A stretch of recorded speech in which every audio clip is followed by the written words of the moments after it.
Buletin Didik 19 Februari bersama saya Zaiti Zubair. Assalamualaikum dan salam sejahtera. Bermula esok hingga 15 Mac, 403,637 calon akan menduduki peperiksaan bertulis CJ Pelajaran Malaysia SPM 2022.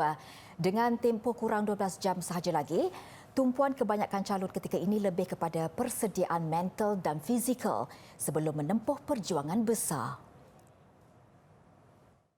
Bagi calon SPM Sekolah Menengah Kebangsaan Agama Ma'had Hamidiah di Kajang Selangor, persediaan akhir lebih menjurus dari segi rohani di mana mereka mengambil masa untuk berlapang dada dengan memohon restu daripada ibu bapa dan guru-guru. Berkesempatan membantu guru-guru dalam mempersiapkan Dewan Peperiksaan di sekolah, calon SPM Nabiha Zaharah berpendapat hubungan tersebut perlu dijaga bagi memperoleh ketenangan menjawab peperiksaan nanti. Persediaan pada masa sekarang adalah saya memperbanyakkan lagi latihan daripada guru-guru, terutamanya latihan percubaan yang kami telah lakukan sebelum ini daripada semua negeri. Selain itu dari segi rohani, macam biasa kita perlulah menjagakan hubungan di antara Allah, Tuhan dan juga guru-guru, rakan-rakan ibu bapa terutamanya juga. Aspek rohani turut menjadi keutamaan seorang lagi calon SPM, Muhammad Amar Bahar, yang menjadikan bangun awal pagi sebagai rutin harian menjelang peperiksaan untuk menunaikan solat sunat. Kerana ketika itu, itulah waktu yang paling sesuai untuk kita mengadu kepada Allah tentang apa permasalahan kita, tentang beberapa subjek yang mungkin kita belum kuasai atau bab-bab yang kita rasa susah nak faham, susah untuk kita catch up. Jadi pada ketika itu kita doa kepada Allah supaya kita dipermudahkan. Manakala SMK Datuk Haji Abdul Wahab di Sungai Siput Perak mengutamakan kelas tambahan, sesi motivasi dan bengkel-bengkel mata pelajaran pada saat-saat akhir ini. Pengetuanya, Zaini Mak Saman berkata, ia secara tidak langsung menaikkan lagi semangat pelajar. Dari segi pelajar pula, pelajar juga kami telah sentiasa memberi peringatan dan secara keseluruhannya di saat akhir mereka cukup bersedia untuk menghadapi peperiksaan, termasuk jugalah daripada pelajar-pelajar yang kelas akhir. Kalau di SMK Datuk Haji Abdul Wahab ni, pelajarnya kebanyakannya kalau kelas hujung tu, diorang banyaknya tidak hadir ke sekolah kerana bekerja. Tapi bila di saat akhir ini ada nampak perubahan yang positif yang mereka tunjukkan dan mereka hadir setiap kali kelas ujian-ujian yang kami buat. Seramai 135 calon bakal menduduki SPM di sekolah ini. Dalam perkembangan lain berkaitan SPM, Lembaga Peperiksaan LP menafikan dakwaan penggunaan TikTokers sebagai pelontar suara dalam ujian mendengar bahasa Inggeris UMBI yang telah dijalankan pada 16 Februari lalu. Dalam satu kenyataan yang dikeluarkan, LP memaklumkan pelontar suara yang digunakan dalam membina item atau instrumen UMBI terdiri dalam kalangan guru, pensyarah, murid sekolah atau penuntut universiti. Tegas LP, bahan audio dan kertas soalan UMBI SPM 2022 dibuat berdasarkan beberapa pertimbangan. Ia termasuk memastikan kadar kelajuan pertuturan pelontar suara seperti perbualan tipikal berdasarkan aras kompetensi Common European Framework of References for Languages CEFR. Di samping itu, aspek autentik pada penutur juga dititik beratkan bagi mewujudkan konteks sebenar komunikasi. LP turut memaklumkan mereka yang terlibat sebagai pelontar suara telah diberi latihan sebelum proses pembinaan item atau instrumen. Selain itu, pra-ujian juga telah diadakan dan melibatkan murid sekolah di pelbagai lokasi sama ada bandar maupun luar bandar bagi mengesahkan item atau instrumen sesuai sekaligus mencapai tahap kualiti yang ditetapkan. Pihak sekolah telah mengambil tindakan sewajarnya dengan memanggil pelajar yang terlibat bersama waris mereka bagi membincangkan isu vandalisme. Ia susulan rakaman video tular mengenai pelajar sebuah sekolah di Pulau Pinang yang merosakkan harta benda sekolah pada hari terakhir sesi persekolahan baru-baru ini. Menurut kenyataan dikeluarkan Jabatan Pendidikan Negeri JPN Pulau Pinang, langkah didikan akhlak serta pencegahan segera akan diambil bagi memastikan kes seperti itu tidak berulang. Ia termasuk melibatkan mereka dalam khidmat komuniti sebagai intervensi sasiah dan adab.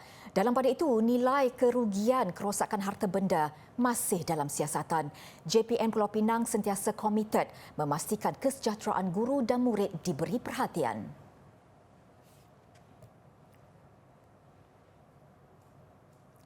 Pengorbanan seorang yang bergelar pendidik tidak akan pernah terbalas.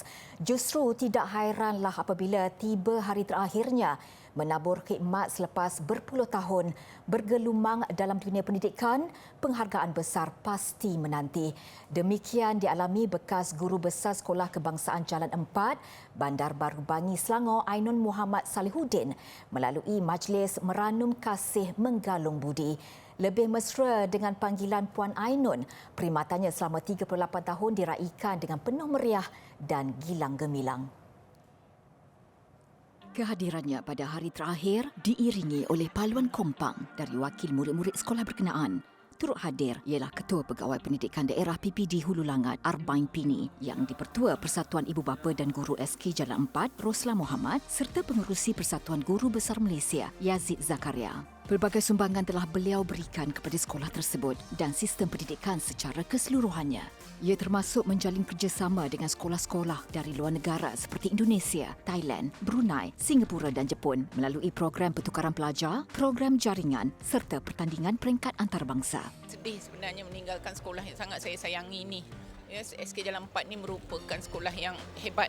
Ya, anak-anaknya hebat, guru-gurunya hebat, ibu bapanya hebat. Ya, jadi kita sama-sama hebat, kita mencemerlangkan sekolah dan kita menjadi contoh kepada sekolah-sekolah di sekitar juga.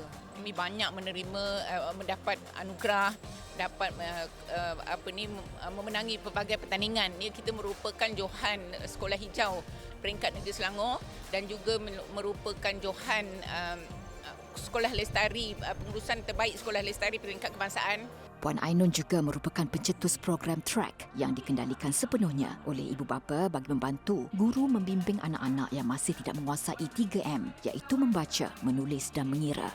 Majlis turut diserikan dengan persembahan daripada warga guru dan murid-murid sekolah.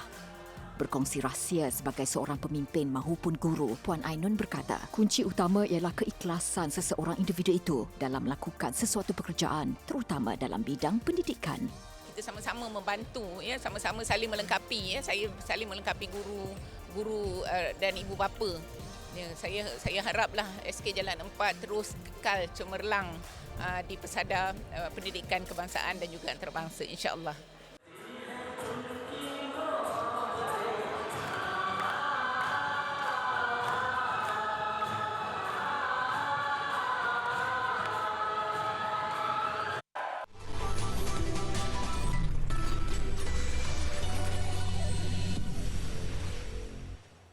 Bersua kembali, menyemai warisan seni dan budaya perlulah bermula dari usia muda. Menyedari kepentingan itu, Kolej Vocational Gombak Selangor menubuhkan pasukan tarian tradisionalnya sendiri sejak 2019. Pasukan itu akan tampil menunjukkan kehebatan mereka di pertandingan tarian rampayan tradisional Piala Pengarah BPLTV peringkat kebangsaan yang bakal berlangsung esok. Laporan ini memenuhi segmen aktiviti untuk minggu ini. Timbalan Pengarah Akademik KV Gombak, Rosman Abdul Aziz berkata, penubuhan pasukan tarian itu bertujuan meningkatkan keyakinan pelajar selain mahu memupuk nilai-nilai murni dalam diri setiap warga kolej. Kami menubuhkan pasukan tarian ini apabila kami untuk menjadikan ianya satu kebitaraan untuk kolej kami. Itu niche area kami. Dan kami juga melihat bahawa ianya untuk membina atau menyemai jati diri pelajar terhadap kesenian, kebudayaan kita lah, khususnya orang Melayu dan umumnya bangsa Malaysia. Sejak penubuhannya pada 2019, pasukan tarian KV Gombak telah memenangi pelbagai pertandingan dalam dan luar negara. Kejayaan pasukan itu menarik minat lebih ramai warga kolej berkenaan untuk menjadikan ruang itu lebih cemerlang. Saya mula minat sebenarnya ingin cuba benda yang baru. Lepas tu saya minat tengok tarian rampayan tradisional, mungkin daripada YouTube bermula. Lepas tu saya start tengok dekat Facebook, laman sosial semua. Dan saya rasa benda tu benda yang best, means kita punya tradisi. So saya ingin cuba benda tu dan saya try pada tahun 2020 dan sehingga sekarang saya masih menari. Pelajar kesetiausahaan pentadbiran ini mengakui dunia tarian telah membawanya menjelajah sehingga ke Bulgaria, Sementara bagi Nur Farisha Muhammad Fauzi, ibunya adalah inspirasi buatnya mempelajari serta mewarisi seni tarian tradisional. Minat tu datang daripada family sendiri sebab mak saya sendiri penari.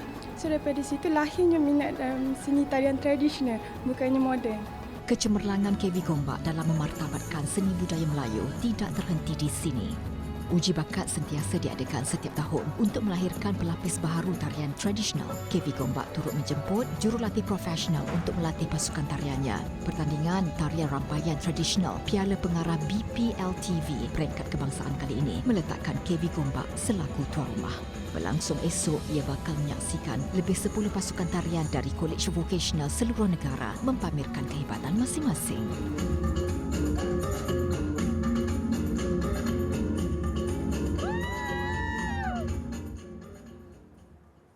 Mahu membela ikan tetapi risau airnya cepat keruh dan berbau. Masalah itu menjadi titik mula untuk menghasilkan penapis air berkonsepkan kelestarian. Itu hasil inovasi sekumpulan pelajar tingkatan 4 Sekolah Menengah Kebangsaan Mata Air di Perlis. Projek itu diusahakan 3 pelajar di bawah bimbingan Guru Kanan Sains dan Matematik Sekolah Cikgu Zurida Othman. Ia dihasilkan pada Ogos tahun lalu dan digunakan di kolam hiasan dan akuarium ikan sekolah. Inovasi ini menggunakan barang terpakai seperti bekas makanan dan botol minuman, sementara komponen penapisnya menggunakan 3 barang yang mudah diperolehi. Proses untuk menukar ikan ini jadi lebih mudah dan kami hanya perlu membasuh komponen-komponen di dalam ini setiap 2 minggu sekali saja. Di lapisan pertama ada batu kerikil, lapisan kedua arang batu dan di lapisan ketiga kami letakkan span. Walaupun nampak biasa, inovasi itu telah melonjakkan nama sekolah mereka pada Karnival Sains, Teknologi, Kejuruteraan dan Matematik STEM peringkat negeri Perlis baru-baru ini. Ia kemudiannya mencetuskan inovasi yang hampir sama, iaitu produk penapis air di makmal sains yang membolehkan air terbabit digunakan semula. Air sisa daripada makmal selalunya dia akan turun terus ke longkang, tapi kita nak guna semula air sisa tersebut yang boleh diguna pakai untuk kegunaan makmal. Air yang ditapis tu dia akan keluar sebagai air yang jernih, tapi kita suling semula dan air tersebut boleh digunakan sebagai air suling ataupun air basuhan radas lah. Tapi air itu tak boleh diminum kerana tak dirawat. Perancangan seterusnya adalah menambah baik penapis air kolam menggunakan tenaga solar berbanding ketika ini masih bergantung kepada bekalan elektrik. Sekolah turut merancang mencipta penapis air ketiga yang khusus untuk air minuman. Kita akan melihat teknik pernafasan yang tidak boleh dilakukan ketika menyanyi. Okey, yang pertama, nafas itu diambil dari hidung dan dikeluarkan dari hidung juga.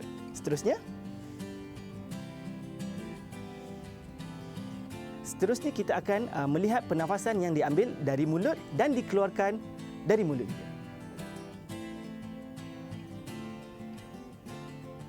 Jadi, kedua-dua ini ialah teknik pernafasan yang tidak benar. Oleh itu, saya akan menerangkan teknik pernafasan yang sebenar. Teknik pernafasan yang sebenar ialah semestinya kita mengambil pernafasan tersebut daripada hidung dan kita keluarkan daripada mulut. Seterusnya, untuk kita mengenal pasti teknik pernafasan itu menjadi atau tidak, kita harus meletakkan tapak tangan kita di atas perut supaya kita boleh lihat pergerakan perut kita. Okey? Boleh kita saksikan bersama-sama. Okey, kita ambil nafas melalui hidung dan keluarkan melalui mulut. Boleh semua? Okey, ready? 1, 2, go. Lagi sekali. 3, go.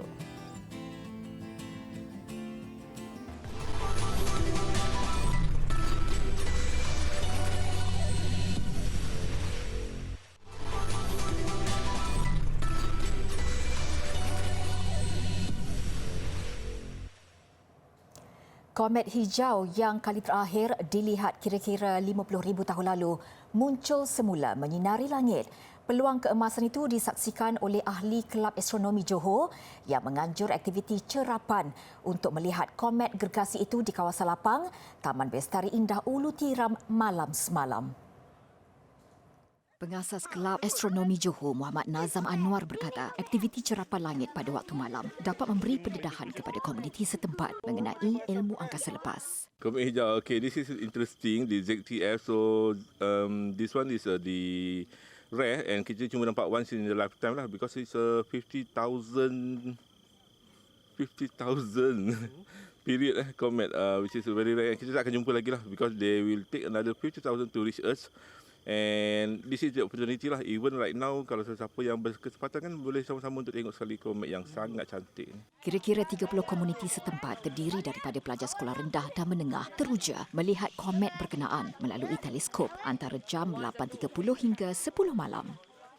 Untuk musim dan hari ini, kita boleh dapat cerap, kalau langit cerah, kita boleh cerap buruj belantik.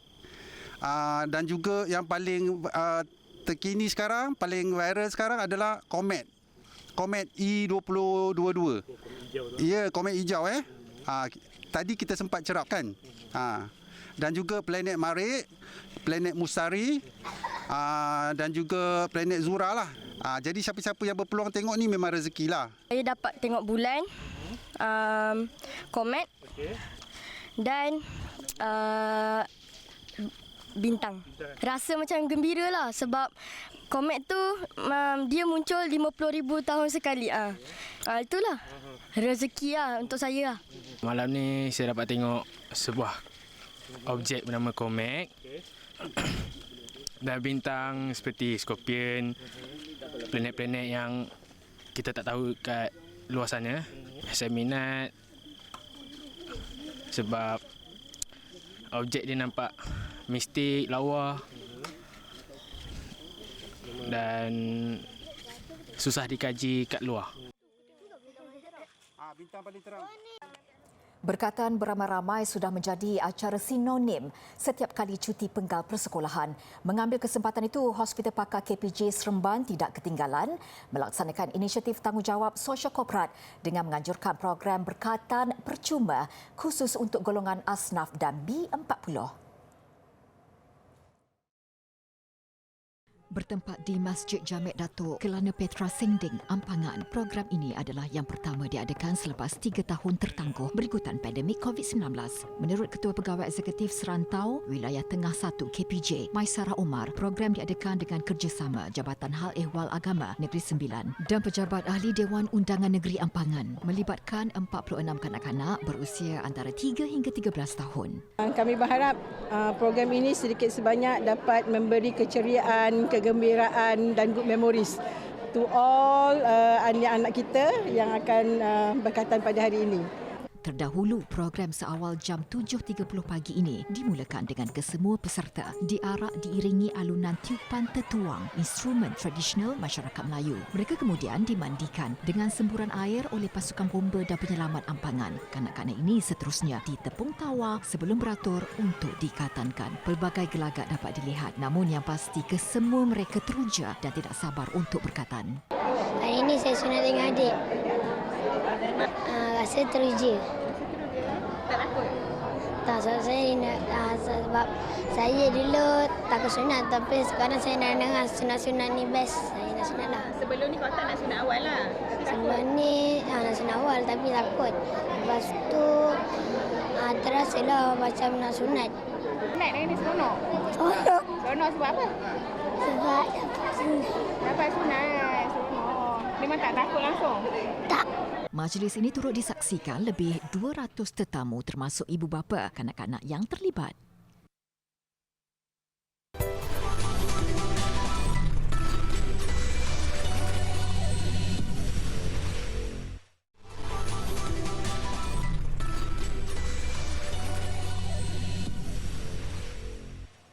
Liga Hoki Malaysia, kedudukan dua tangga teratas terus menyaksikan persaingan sengit pasukan hoki Terengganu THT dan Maybank yang kini terikat 13 mata. Selepas perlawanan kelima, Maybank mengalahkan UiTM HAKPT 5-1, manakala THT menundukkan TNB Thunderbolts 8-1. THT beraksi di halaman sendiri. Stadium Hoki Batu Buruk menentang TNB Thunderbolts. Berakhir suku pertama, THT yang dalam misi mempertahankan kejuaraan mendahului 2-0. Kedua-dua gol padang itu menerusi pemain kebangsaan Muhammad Marhan Muhammad Jalil minit ke-8 dan Shelo Silverias minit ke-13. Suku kedua, TNB berjaya merapatkan jurang melalui gol padang Akmal Azaman minit ke-21. Namun penguasaan THT sukar lagi dibendung. Cuma seminit kemudian, penggempur berbisa negara Faizal Saari meledak gol ketiga THT sebelum pakar pukulan sudut penalti Korea Selatan Jang Jong-yun menjadikan kedudukan semasa 4-1. Bersambung suku ketiga dan keempat, THT menambah 4 gol.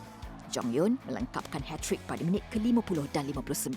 Manakala baki 2 gol disumbangkan Muhammad Fitri dan Faizal minit ke-57 dan 60 untuk keputusan penuh 8-1.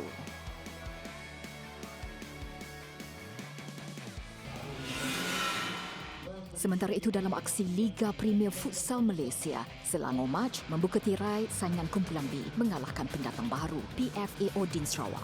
Beraksi di Kompleks Sukan Negara Panasonic Shah Alam, tuan rumah Selesa mendalui 4-0. Bermula dengan jaringan Matthias Vasconcelos Silva seawal minit ke-6. Juara bertahan itu menggandakan kedudukan menerusi Aidil Syahril minit ke-20.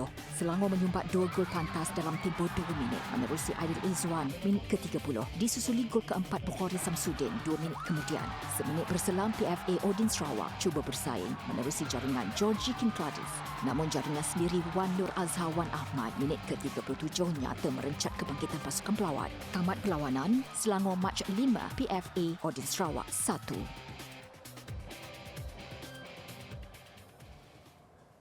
Paparan kemeriahan dan keseronokan di Super Nintendo World mengakhiri buletin didik. Ia adalah tarikan baharu di Universal Studios Hollywood yang dirasmikan beberapa hari lalu. Dengan itu, saya Zaiti Zubir, salam hormat dan kita jumpa lagi.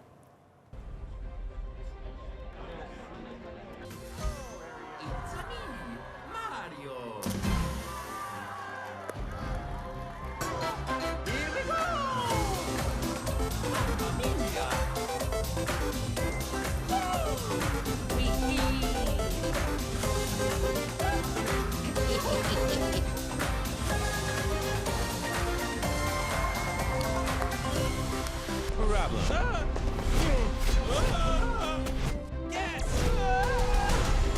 Come on, Mario! Our big adventure begins now! Ah, get it off, get it off, get it off!